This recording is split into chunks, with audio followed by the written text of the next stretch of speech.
Hello, hello! Welcome back to my channel. I'm David Steele, and here's me truck. I'm going to have to jump into it because I cannot drive third person. There we go. Alright. So, what are we doing today? Well, we're doing a little bit of logging. That seems fair enough. Make sure I got this just... Oh, I'm a little too close. Oh, well, I mean, we missed, but I was a little too close. Okay. So, first things first, today we're in the FLX Peterbilt 359, good grief, I want to get that mixed up. And we are going to be doing some hauling logging. So we've got 48,500 pounds of logs that we want to pick up. Let's do that. Okay, and I'm going to be using this transmission sequential manual today. This will be a challenge, in fact, a big challenge. Let's make my life a little easier by doing this first of all. So if I can get this actually in the spot. Check the articulation on the trailer here. So yeah, this is the FLX 359. It is one of the nicer quality mods, and there are some mods that are premium that, I mean, the truck is fine, but you notice little things as you drive, and it's hard to put my finger on it. But I think that this one is one of the more pleasant ones. It feels less like a mod and more part of the game, and it's a little hard to explain that. I'd say a little hard. That's about the closest that I can get to it. Now, I have a few premium mods, and I like all of them, but some I like more than others. And this one, I don't drive it that much, and I really should, because it is a very, very pleasant truck. And I have seen a few of these around as well on the roads, which always helps. Right, okay. So, a quick detail on the spec of the truck. We are basing this on a very late 60s, early 70s specification 359. So under the hood we're running a Cummins NHS, it's actually the NHS-6. It's a supercharged 12-litre engine, so 743 cubic inch I think it is. 12.2 litre.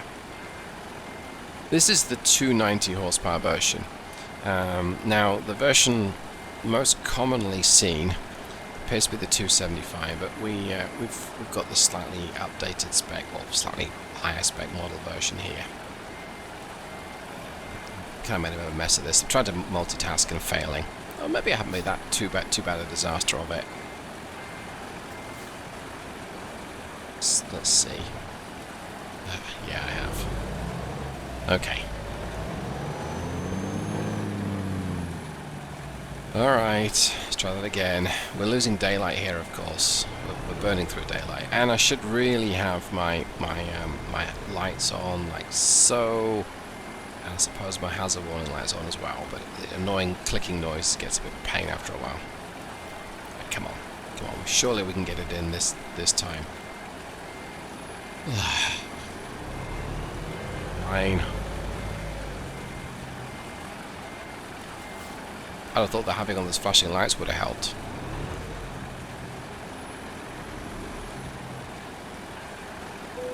Thank you. Oh, I've not seen the dynamic loading for the logs. That's pretty epic. Okay, well there we go. So we get to see some dynamic logging. Great.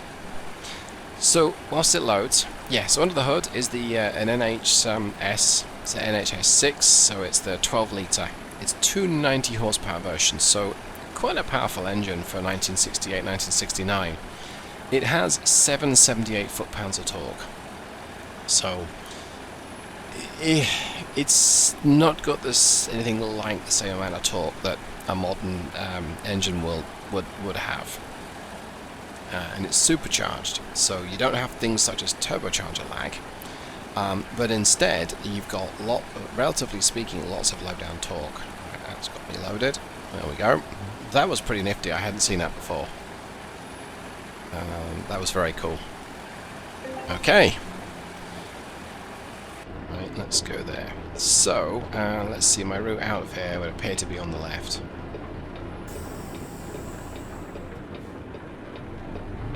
Okay, let's make like a tree and get out of here. I've got to be a little deliberate with my shifting here to try and get this as accurate, get this correct. Okay, I mean it's pulling itself out up the gradient fairly well, and there's another reason for that. Okay, thanks to the supercharged magic, we made it up that gradient despite upshifting to be at 900 revs in the new gear. That clicking is already annoying me. Okay. So yeah, like I say, for its day, it has plenty of torque, but in the modern context, really not that much torque at all. I'm going to have more torque than it does, but my torque is with it T-A-L-K as opposed to T-O-R-Q-U-E. I'm turning those annoying flashing lights off. I'm done with that noise already. Okay. Now, gearbox. This gearbox is an 18-speed. It's an RTO...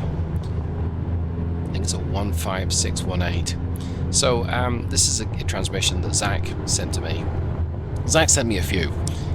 He sent me a couple of 13 speeds, and they are very likely to make it into this Torpedo Ocean's engine pack. And quite frankly, I think this 18-speed one is too. Now, it's an interesting 18-speed because it's a single overdrive box.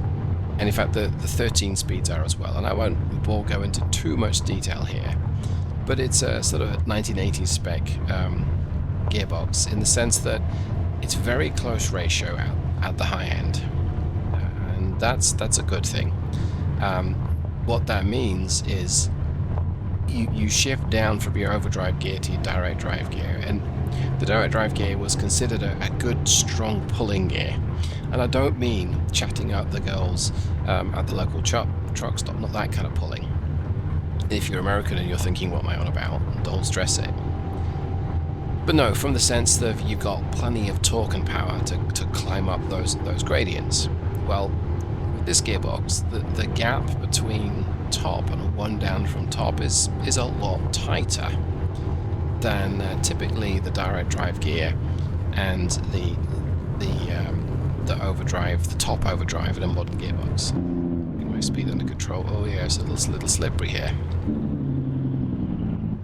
Okay. Downshift it there. So that's a good thing. It's a good thing if you've not got that much power or not got that much torque, and that's exactly where we're at right here. Now with me having 18 gears, I've got a lot of gears to choose from.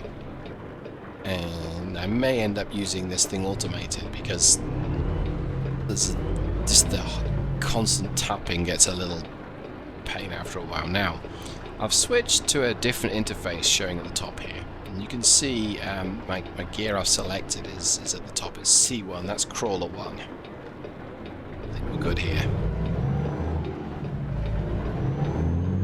That does mean I've got lots of gears to change before this bus runs into me.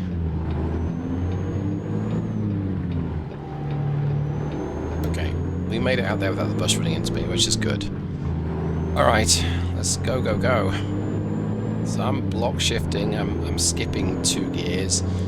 2,000 to 1,500 RPM is what I'm doing right now, more or less. And the road's fairly flat, and I've got plenty of power at the road. But in direct drive, I'm in 15th gear, and I'm about to be in top gear. There we go. So I'm in top gear, 1,400 revs, and I'm only doing 43, 42 miles an hour. And that's the second thing, is I have short gearing in this truck. Now, by short gearing, we've got a 456 final drive here. So it means that there's relatively speaking, a lot of power and torque is making it down to the road, but it means that I'm cruising at 55 and I'm doing 1,800 revs, give or take. So the engine is already not the most efficient engine in the world, and we're asking it to run at high engine speeds.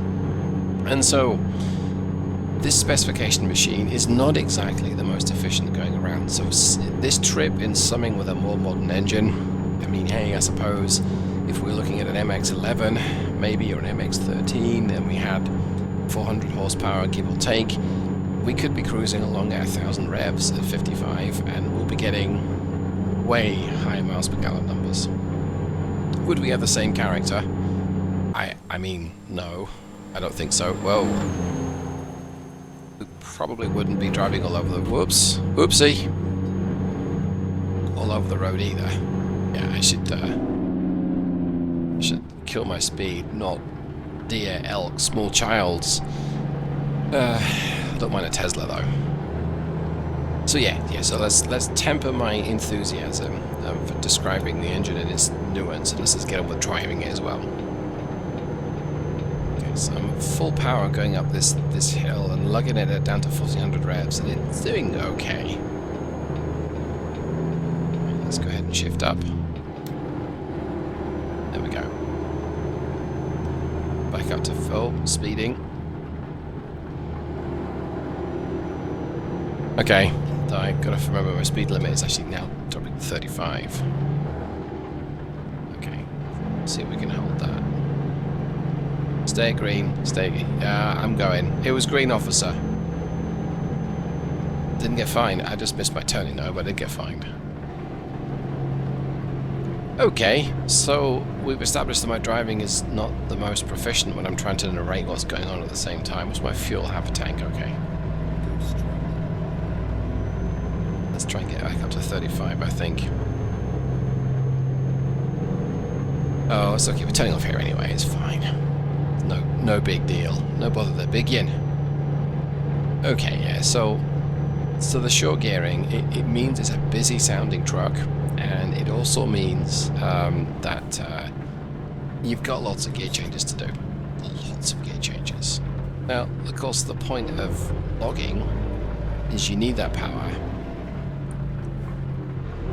And the best way to keep the engine in its sweet spot, and sweet spot here is for performance rather than anything else, is to have lots of gears. And so, sure, I mean, you could probably get by with a 13 speed. In fact, I imagine, I'm led to believe, at least I imagine, that it's more likely that the first transmission in this truck could have been an 8, 9, 10, or maybe a 13 speed, or possibly like a 6 speed with a secondary gearbox. So you might have 12 or 18 speeds. But either way, we're making do with 18 gears today. So yeah. So thanks and credit go to Zach for looking at these transmissions and going, oh, I fancy some of that. Let's try first gear. Okay, pulls off on first. Now, given the weight we've got behind us, that's actually quite impressive. This is keeping me busy. We've got 47,500 pounds behind me.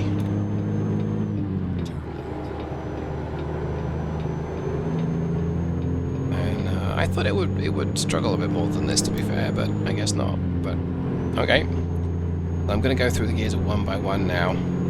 Try and keep the engine in its sweet spot. It really wants to be held sort of between 1500 and 2000 RPM. And I may just switch back to automated, or I guess AI does your gear changing using shift points that your engine designer's programmed into it. We might try that. And that will generally get me a little bit more miles per gallon numbers, but won't be quite so interactive. So let's go ahead and do that now. Okay, we're now in automated mode. We're selecting top any second now, I reckon. Any second now. Yeah, there we go. And my limit's 45 and I'm speeding because I'm a hooligan. Let's try that. Okay, so it's actually holding on to 45 miles an hour in top gear. And that's about 1500 revs, and so there's plenty of engine revs just to keep things on the boil. But the payback really is for fuel consumption, and we'll see that at the end of the trip. That and the supercharger is not the most efficient in terms of fuel consumption, but of course the payback is we're shifting probably close to 80,000 pounds, if not slightly over. We're shifting quite a lot of weight on less than 300 horsepower. And it's orange, which I think adds a few pounds to the weight as well.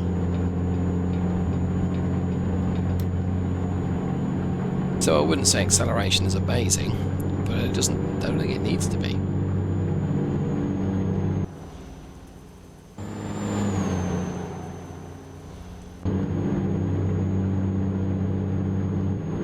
Alright, let's go back to manually controlling my gears. The point of today's video is to stress me out trying to narrate and drive and change gear at the same time, and I think that's just one task too many. Maybe 1.5 tasks too many, and I have a preference. Well, I don't actually have a preference between manual, sequential, shift manual, and automated. But one thing I've noticed is that when the game gets busy, my shifting accuracy, the interface is not as good with the controller versus how it used to be. And whether that's a controller lag with Steam, I don't know why that is, but if the game is busy, my controllers are not so great. The biggest clue there is when you shift gears, you try and do it too quickly, it misses a gear. And I can possibly demonstrate that. Possibly. Let's get... yeah, so 1350 RPM at 35 in direct drive, or one down from top, seems really short geared. But that's okay. I mean, that's how things work. You would set your gearing to reflect the maximum speed you wanted to drive. So I've just put my cruise up to 60 miles an hour. I'm going to change up about 1800 revs. Give or take, there we go. So I lose 200 revs when I change up, which is nice. It does keep the engine on the boil. Well, let's see what revs I'm doing at 60, if I can get to 60. Let's see, we're almost there. 1800 to 55. Also going to be 1950. Yeah, closer to 2000 revs. So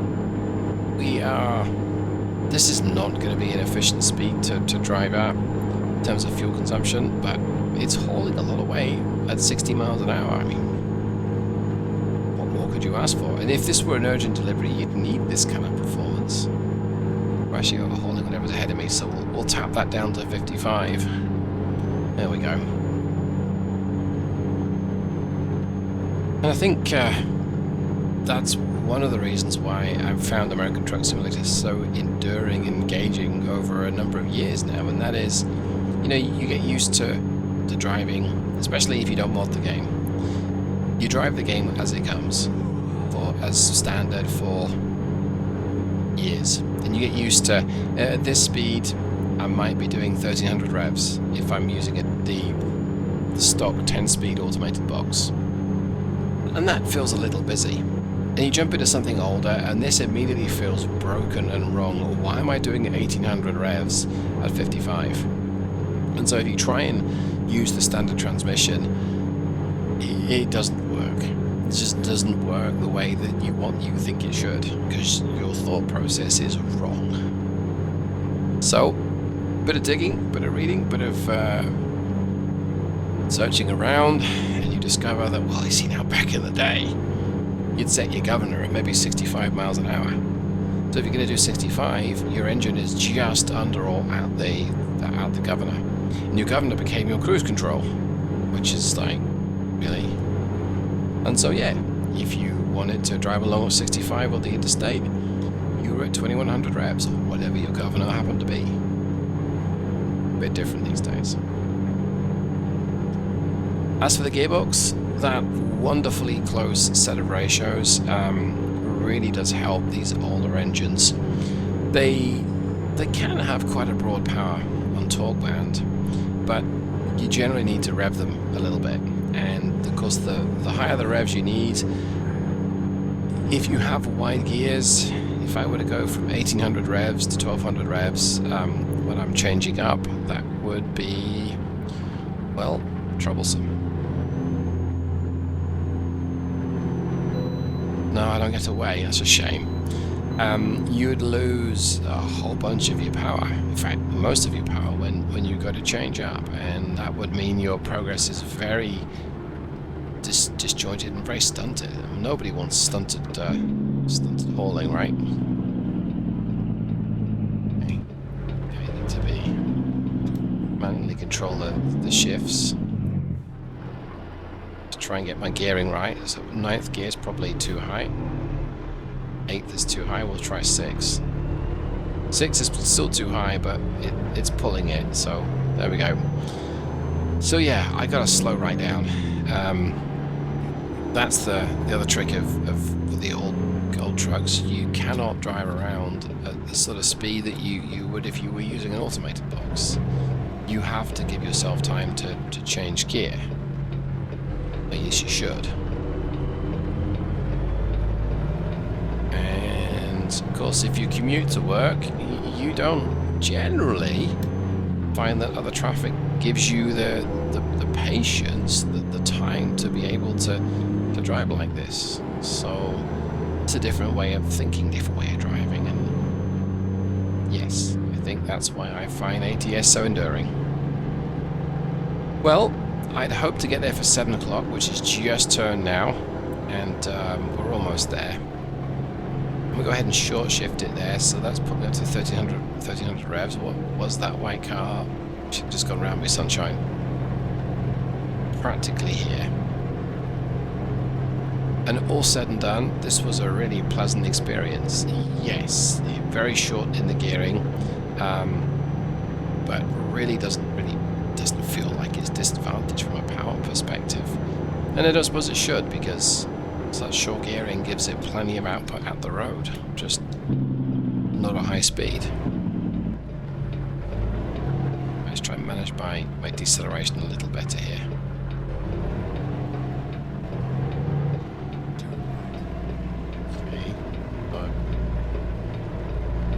Managing to just make a complete mountain out of this molehill of turning into a yard. Yeah, I think I get the feeling I should try this in Alaska. But some of those are wonderful gradients to go up and down.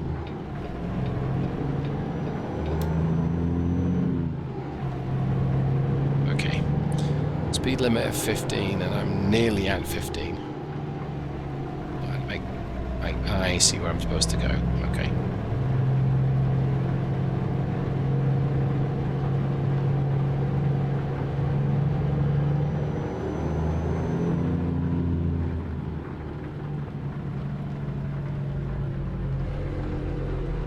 Down. Downshift a couple because my revs are getting too low. Downshift 4 gears, my revs are getting too low, and I'm still slowing down. Okay, let's see. Where do I need a dynamic? Yeah, I want to do that. I want to do the dynamic. That's fun. That's very cool. How do I get around there? I see. So let's turn my 4 ways on, my hazard warning lights.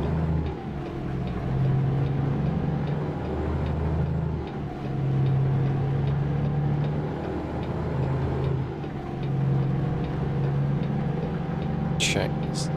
So hopefully I can just pull around. I don't have to turn around. If I do, I shall likely cheat.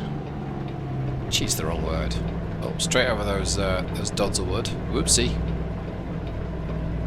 I'll avoid these though. These look a bit tougher. Yes, thank goodness.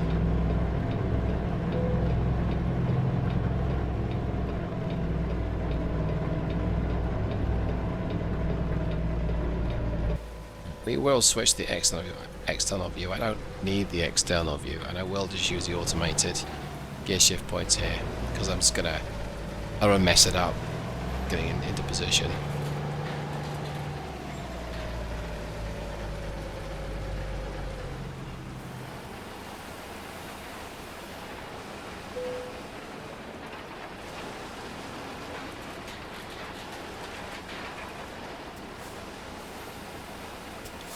Okay, so this is an example where it won't let me put it into neutral, so I'm downshifting, and Oh, I know why. It's because that was an automated gin empty.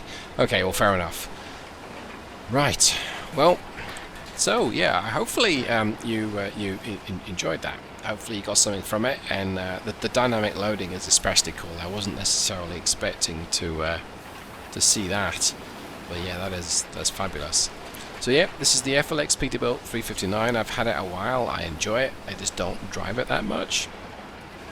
The engine's available in the Steel Productions engine pack. This 18-speed transmission is probably coming soon at the time that I make this video. But if you have any opinion on this, if you want to see it, if you don't want to see it, let me know in the comments below. And mostly have a great day. I'll see you the next time. Thanks so much, everyone. Goodbye.